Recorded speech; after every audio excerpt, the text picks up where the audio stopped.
Doa dulu. Bismillahirrahmanirrahim. Allahumma barik lana fima razaqtana wa qina azabannar. Bismillahirrahmanirrahim. Assalamualaikum warahmatullahi wabarakatuh.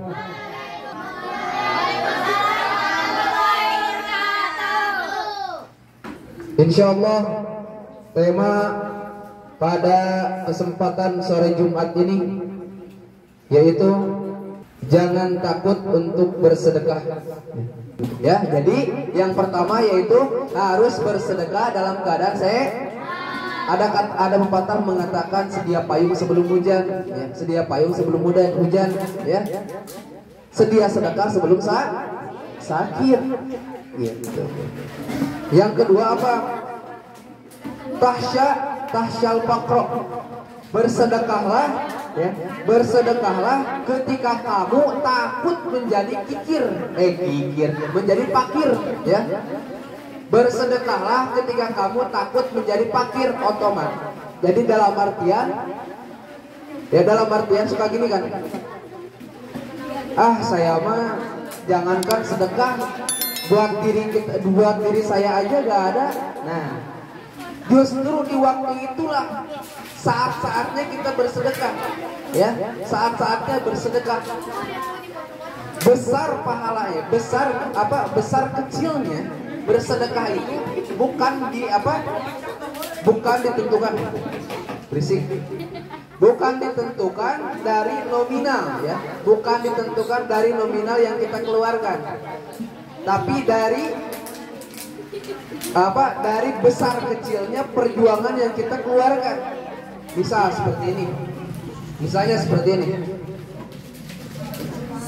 Ada orang si A punya uang 100.000, ya.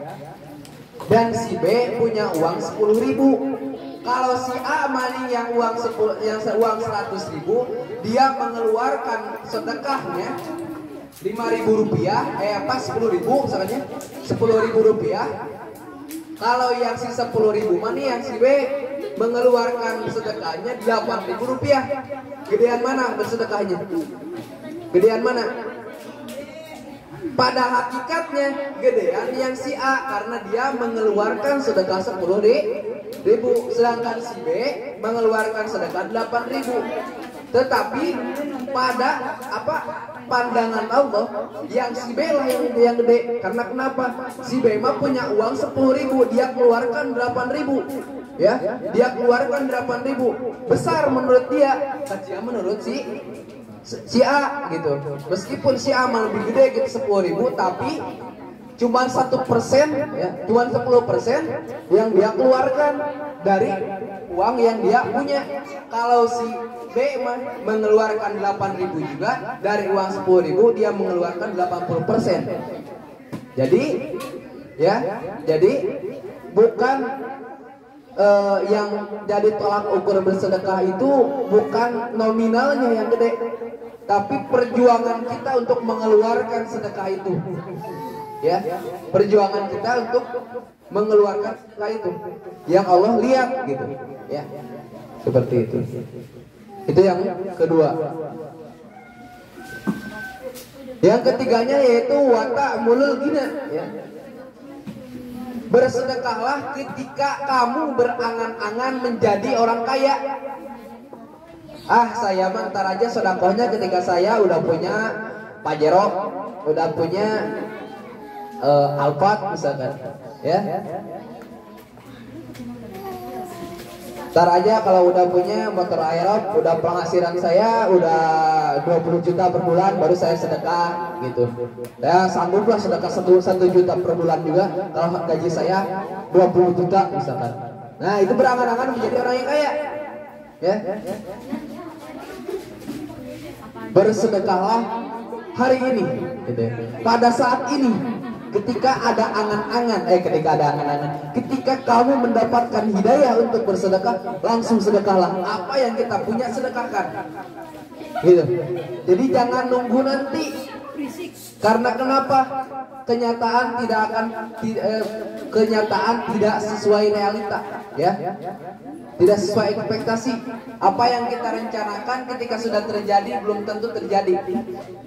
Mungkin ketika kita fakir, ketika kita gak punya, berangan-angan seperti itu ketika kita sudah kaya. Coba kalau Allah kasih kekayaan kepadamu, ya, ketika Allah kasih kekayaan kepadamu, janji yang kita ucapkan, yang kita lontarkan di belakang, pasti udah lupa. Sibuk dengan pekerjaan, sibuk dengan menguruskan uang, sibuk dengan menguruskan harta, pasti seperti itu. Maka sedekahlah apa yang kita punya hari ini, jangan nunggu nanti, ya, jangan nunggu nanti. Bersedekah itu bisa dengan harta, bisa dengan tenaga, bisa dengan pikiran, ya, seperti itu. Atau bisa juga dengan doa, seperti itu. Jadi banyak cara kita untuk bersedekah, ya. Banyak cara kita untuk bersedekah. Jadi jangan nunggu nanti, jangan nunggu nanti.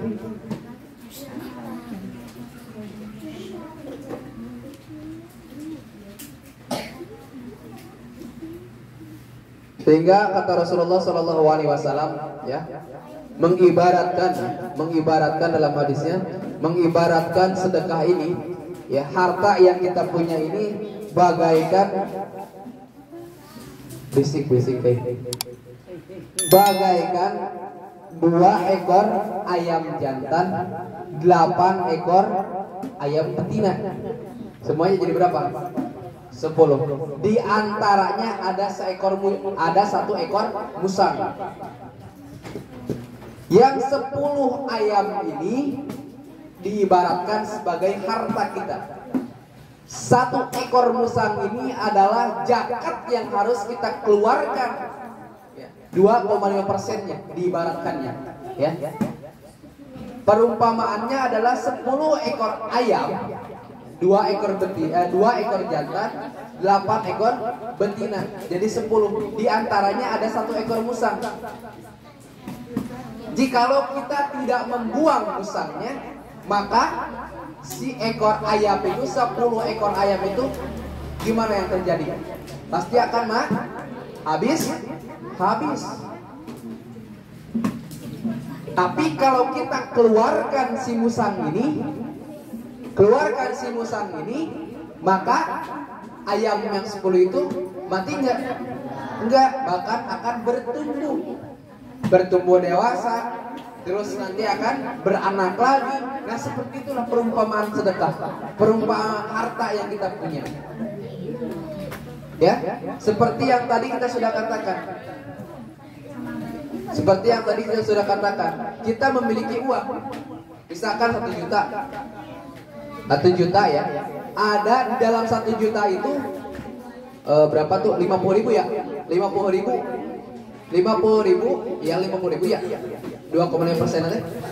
Kalau gak salah.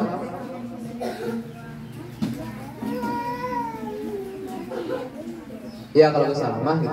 Pokoknya dalam 1 juta itu ada 2,5%-nya zakat atau harta yang hak orang lain gitu.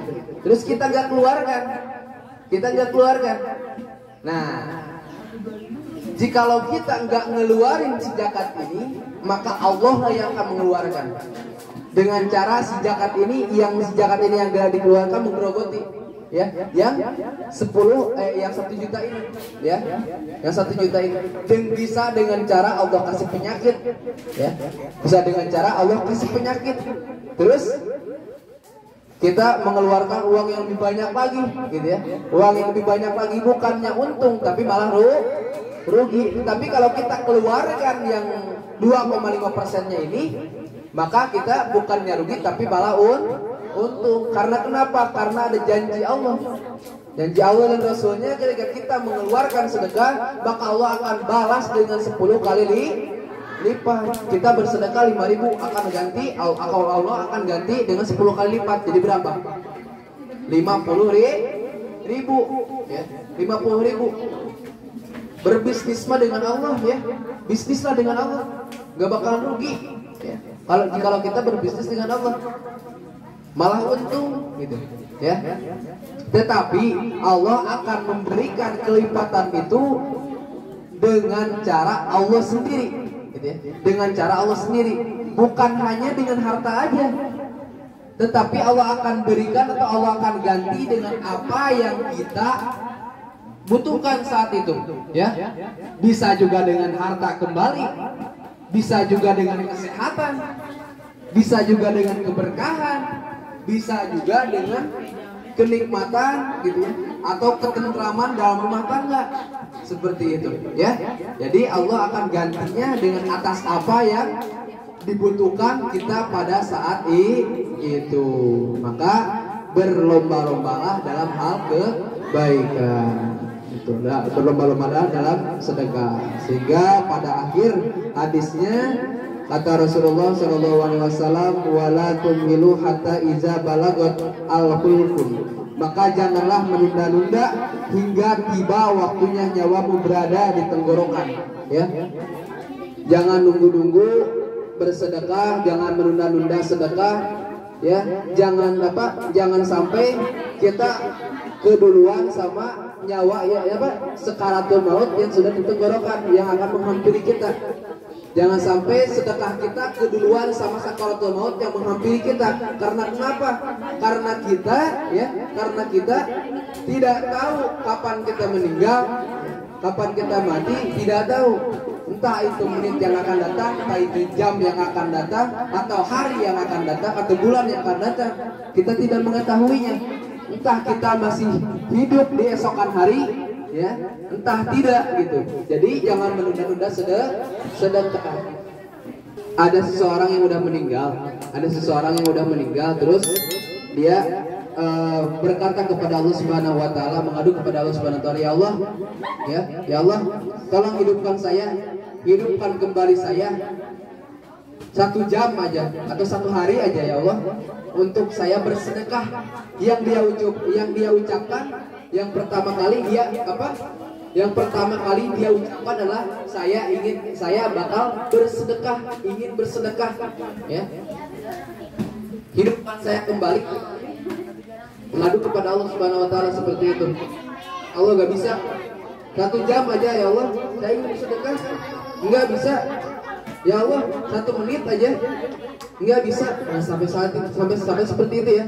Jadi kita jangan sampai waktu penyesalan kita datang ya. Jangan sampai waktu penyesalan kita datang baru kita bersedekah, baru kita berbuat amal baik. Jadi intinya jangan ragu untuk bersedekah. Karena kenapa? Karena apa yang kita sedekahkan, apa yang kita keluarkan akan Allah balas. Kecil atau besarnya sedekah yang kita keluarkan, Allah akan balasnya. Seperti itu. Semoga apa yang kakak sampaikan di dalam kitab Riyadhus Shalihin karangan ini semoga dapat bermanfaat dan menjadi ilmu bagi kita semua. Amin, amin ya rabbal alamin. Wabillahi taufiq wal hidayah. Wassalamualaikum warahmatullahi wabarakatuh.